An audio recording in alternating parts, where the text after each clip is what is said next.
El tintineo de las copas de cristal resonaba en la sala mientras Mauricio, uno de los colegas de mi hijo, alzaba su copa en un brindis.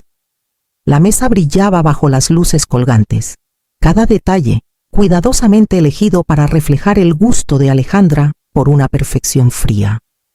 Los mesones de mármol blanco relucían detrás de ella. Los cuadros abstractos dominaban las paredes, y yo estaba sentada en una esquina. Cuidando de no apoyar los codos en su mesa pulida, la risa llenaba el aire, pero mi plato de pescado asado apenas había sido tocado. Era una cena que nunca habría preparado demasiado sofisticada, demasiado cara para un sábado cualquiera. Mi nuera pasó junto a mí, inclinándose para rellenar la copa de un invitado, y en ese movimiento calculado, su brazo rozó mi plato.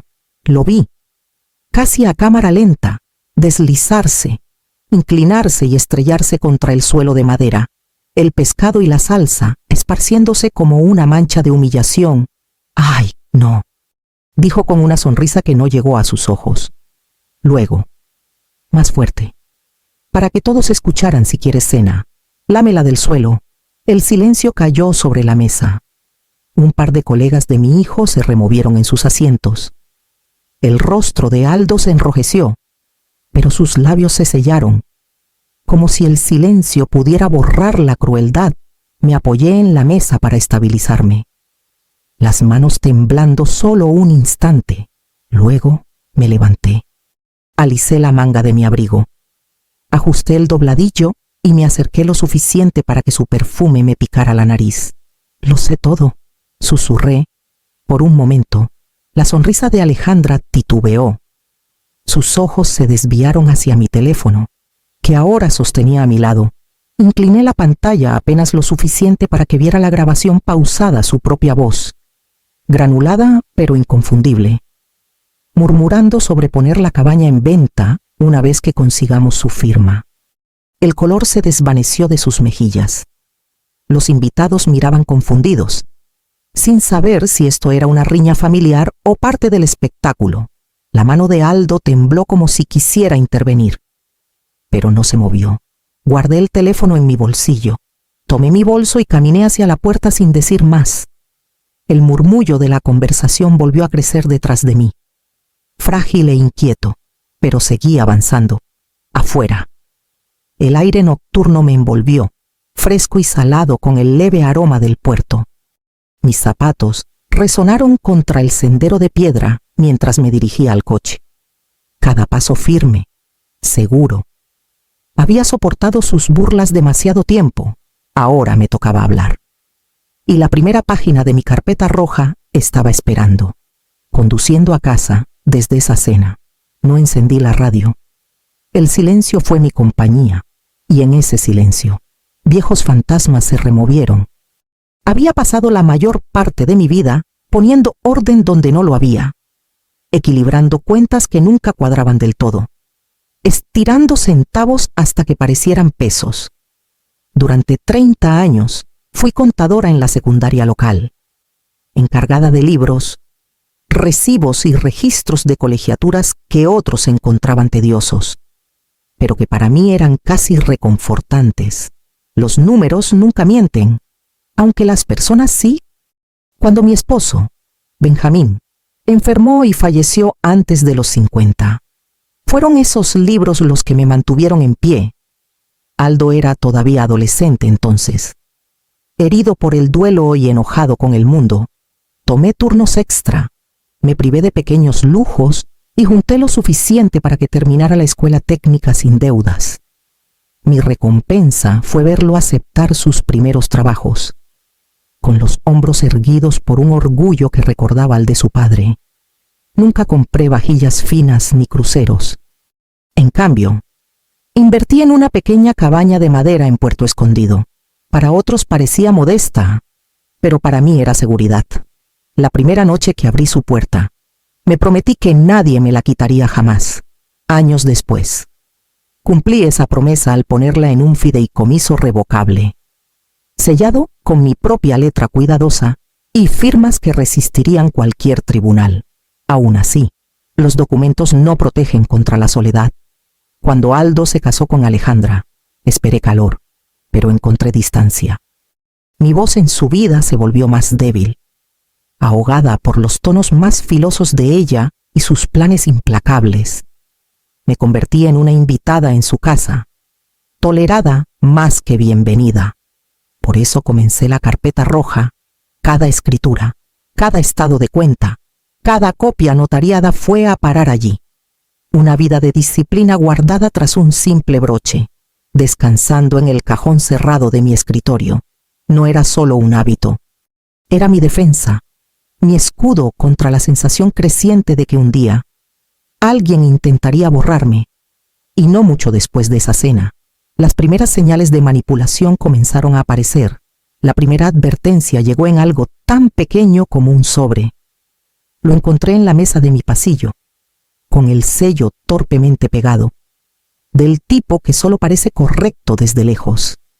Dentro había un estado de cuenta bancario, nada alarmante a primera vista, pero saber que alguien más lo había tocado me heló más que los números mismos. Días después, mientras dejaba un par de suéteres para Aldo, noté un montón de folletos de inmobiliaria metidos bajo sus botas de trabajo en la puerta trasera. Mostraban casas costeras relucientes con techos altos y jardines amplios, muy lejos de la sencilla dignidad de mi cabaña en Puerto Escondido. Mi estómago se apretó. El peor momento llegó una noche cuando me quedé más tiempo de lo usual en su casa. La risa desde el piso de arriba se filtraba por la rejilla del calentador, trayendo palabras que no debía escuchar. La voz de Alejandra, suave como seda pero dura como cristal. Cuando tengamos su firma, la cabaña se va, liquidará las deudas de una vez. Me quedé helada, cada sílaba cortándome. La ella era yo. Mi cabaña, el lugar que construí desde el duelo hasta convertirlo en santuario, reducido a una simple línea en su balance. Esa noche volví a abrir la carpeta roja, con las manos más firmes de lo que esperaba.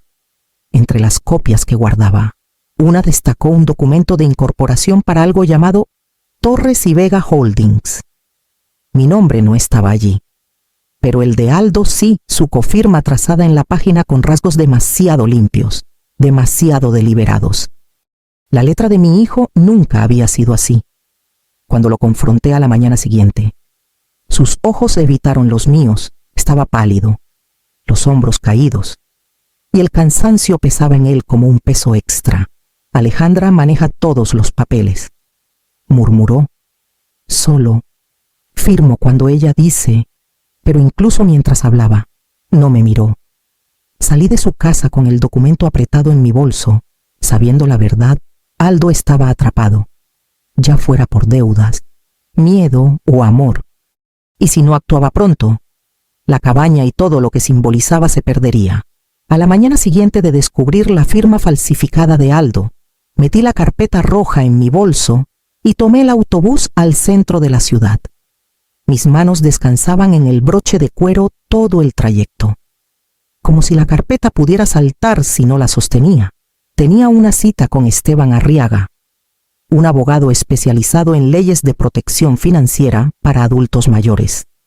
Su oficina estaba sobre una fila de tiendas, modesta pero ordenada, con estanterías que olían levemente a cedro. Puse la carpeta en su escritorio y comencé a explicar. Cada página girada con precisión cuidadosa, estados de cuenta, fotocopias, la incorporación de Torres y Vega Holdings con la firma falsificada de Aldo. El ceño de Esteban se frunció más con cada hoja. Esto, dijo al fin, tocando los papeles de la sociedad, encaja con los indicadores clásicos de explotación financiera a personas mayores. Correo manipulado, presión para firmas, empresas fantasma para canalizar activos. Es un caso de manual. Señora Valdivia, sus palabras me estabilizaron. No estaba imaginando sombras. Había un patrón, un plan. Esteban se recostó. Quiero que conozca a alguien, Damián Prado, detective retirado. Ha manejado investigaciones como esta antes. Si Alejandra está tramando algo, él sabrá cómo rastrearlo. Damián llegó esa misma tarde. Alto, de cabello gris, con una forma de hablar tranquila que me recordaba a ríos constantes, tomó los papeles sin juzgar, los escaneó y prometió seguir la pista. Seré discreto, dijo. Sabrá lo que yo sepa en cuanto lo encuentre. En una semana. Su informe llegó a mis manos. La sociedad estaba activa, con transacciones moviéndose a través de ella. Algunos pagos estaban ligados directamente a cuentas que reconocí como de Aldo. Otros a una tarjeta privada de Alejandra. Incluso mi correspondencia bancaria mostraba señales de manipulación. Fue entonces cuando recurrí a Clara Montes, la gerente de la sucursal bancaria que conocía desde hacía años. No titubeó cuando le conté lo que pasaba. Congelaremos cualquier actividad sospechosa ahora mismo, dijo, sus dedos ya moviéndose por el teclado, y pondremos controles más estrictos. Nadie toca sus cuentas sin usted. Exhalé. El primer respiro verdadero en días, aunque sabía que la protección en papel era solo el comienzo. Amparo Solís había vivido al otro lado de la calle por 20 años. Tiempo suficiente para notar cuando algo no estaba bien. Se dio cuenta de cómo me detenía en mi buzón, de cómo cargaba mi bolso más cerca del pecho. Una noche, mientras tomábamos té, finalmente le conté la verdad. No se sorprendió ni se alteró. Solo asintió y dijo, entonces, asegurémonos de que no pelees a ciegas. Juntas ideamos un plan. De la ferretería de su sobrino. Tomó prestada una cámara diminuta, no más grande que un pulgar. Até un listón rojo delgado alrededor del cable de mi lámpara de lectura, disfrazando el lente como si fuera solo un detalle sentimental. Apuntaba al lugar donde Alejandra siempre se sentaba cuando venía, con las piernas cruzadas y una actitud arrogante. Tomando té sin agradecérmelo, no tardó mucho en su siguiente visita. La voz de Alejandra destilaba desdén mientras inspeccionaba mi cocina. No deberías cocinar tanto, Elvira. No es sano a tu edad. Aldo y yo podemos traer comida. Si tan solo firmas los papeles, tocó la carpeta que traía, poder notarial, lo llamó una conveniencia, pero su sonrisa contaba otra historia. Más tarde, el metraje la mostró inclinándose hacia Aldo, entrenándolo. Dile que es para emergencias. Di que estás preocupado por si se cae. Cederá si suena a que la estás protegiendo. Los ojos de mi hijo estaban cansados, sus hombros pesados, pero asintió. El verdadero impacto llegó pasada la medianoche. El micrófono de la cámara captó su voz de nuevo, más suave, casi ronroneando. Lo tendrás pronto, dijo al teléfono. Cuando la cabaña sea nuestra, podremos movernos. Una voz masculina respondió débilmente, confiada. Aunque no pude distinguir las palabras, Alejandra rió. Una risa que no había oído en años, brillante y juvenil, reservada para alguien que no era mi hijo. Vi la grabación 2 veces, la bilis subiéndome a la garganta. Alejandra no solo estaba explotando la debilidad de Aldo, estaba conspirando con alguien más, alguien en quien confiaba más que en su propio esposo. Y ahora necesitaba saber quién. La segunda invitación llegó con el mismo tono empalagoso que la primera mamá. Mauricio de la firma insiste en que vengas otra vez, 7 en punto. Acepté sin dudar esta vez, pero no por cortesía. Quería ver el espectáculo de Alejandra derrumbarse. La mesa estaba decorada como antes, con copas relucientes, platos dispuestos como para una revista. Alejandra se movía como la anfitriona que se creía, sirviendo vino con mano experta. Pero cuando sus ojos se cruzaron con los míos, vi un destello de inquietud, el fantasma de nuestro último encuentro. La cena comenzó con sus historias cuidadosamente ensayadas. Se burló de mi manía anticuada por llevar registros, arrancando una risa hueca de uno de los colegas de Aldo.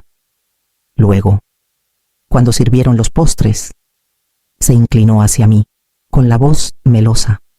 ¿Sigues con esa cabañita tuya? Elvira, qué lástima. Tanto espacio para una sola persona. Dejé el tenedor y ajusté mi abrigo. Su sonrisa se ensanchó. Ansiosa por otra escena, se la di. Lo sé todo, susurré. En ese momento, su teléfono vibró contra la mesa.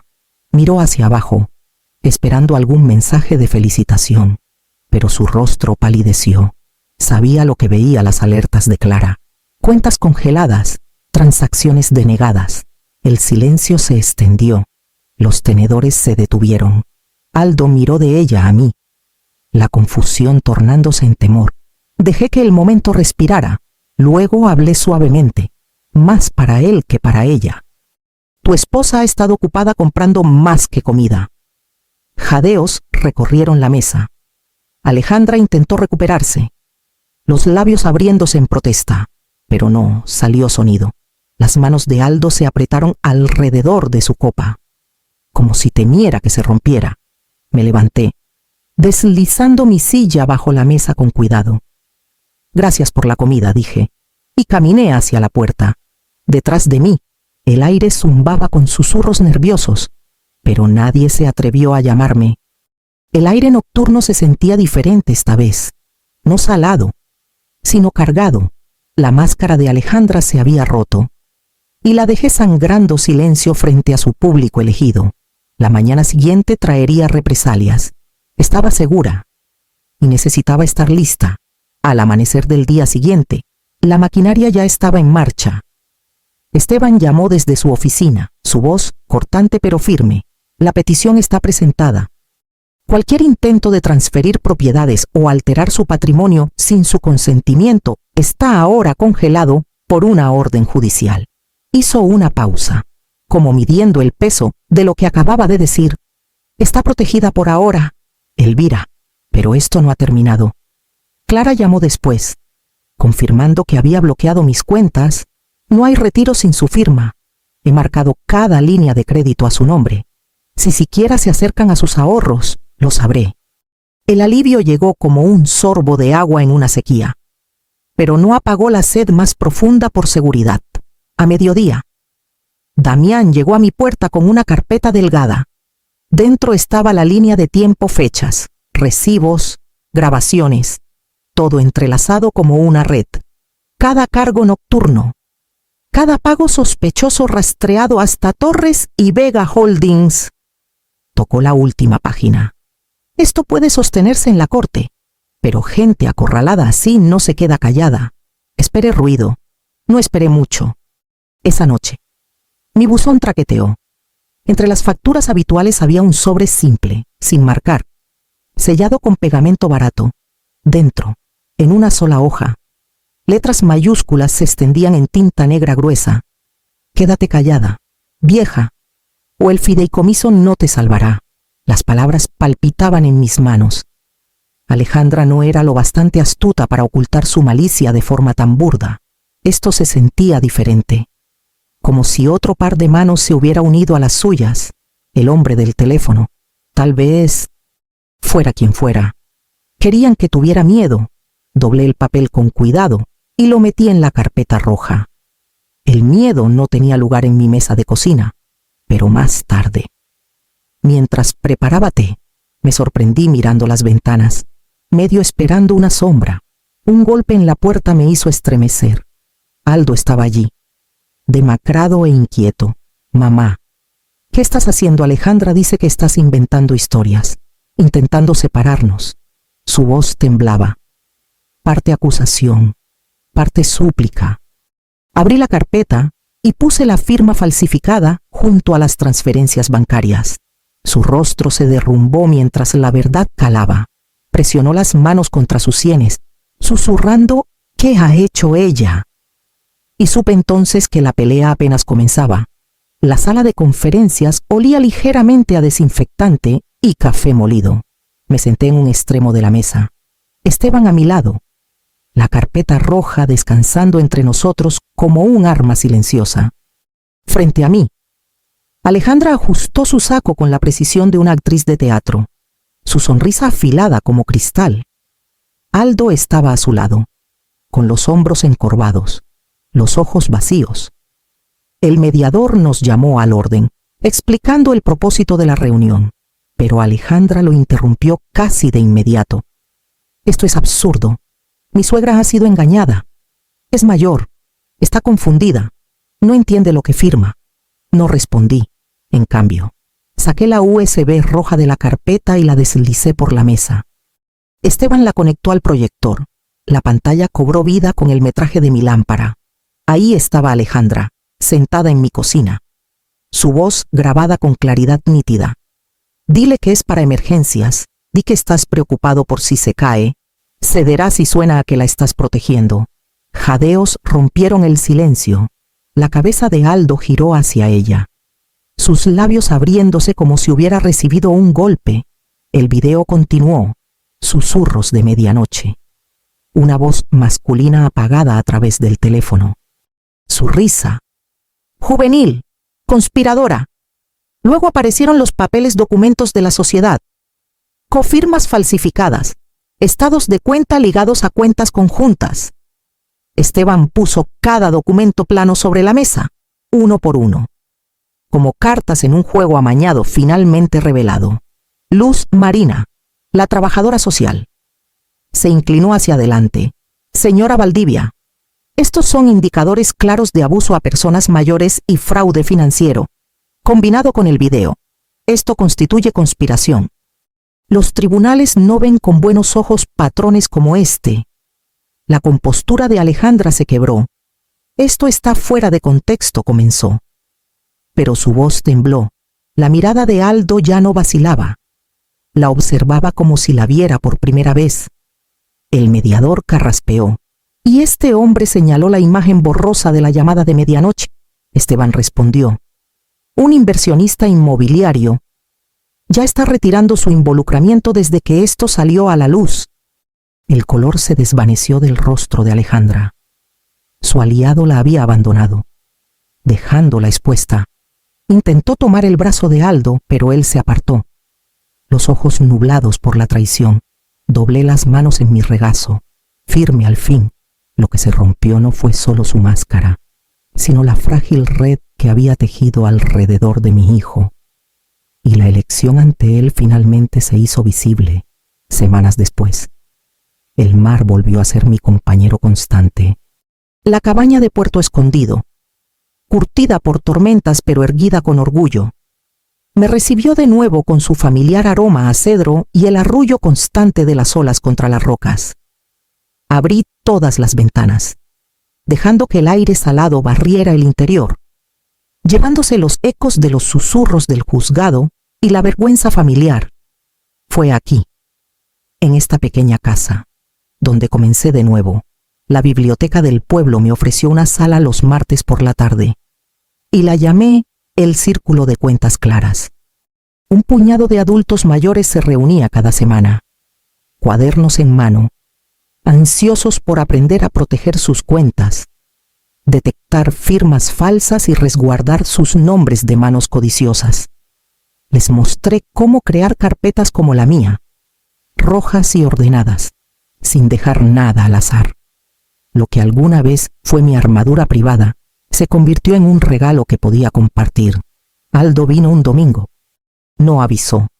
Simplemente apareció en la entrada, con los hombros encorvados, sosteniendo una bolsa de víveres como ofrenda de paz. Su voz era baja cuando dijo, «Debí protegerte, mamá. Dejé que ella hablara por mí. Dejé que hablara por nosotros». Puso un sobre en la mesa, una devolución.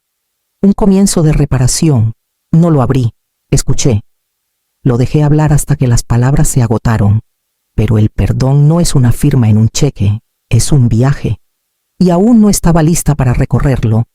Se lo dije, con suavidad pero con firmeza. Asintió, los ojos brillando, y dejó el sobre donde estaba. Esa noche, puse un solo plato en mi mesa bañada por el sol. La luz dorada entrando por la ventana, y me serví con manos firmes. Tomé un bocado. Cerré los ojos y susurré en el silencio. El respeto es el único condimento que necesito.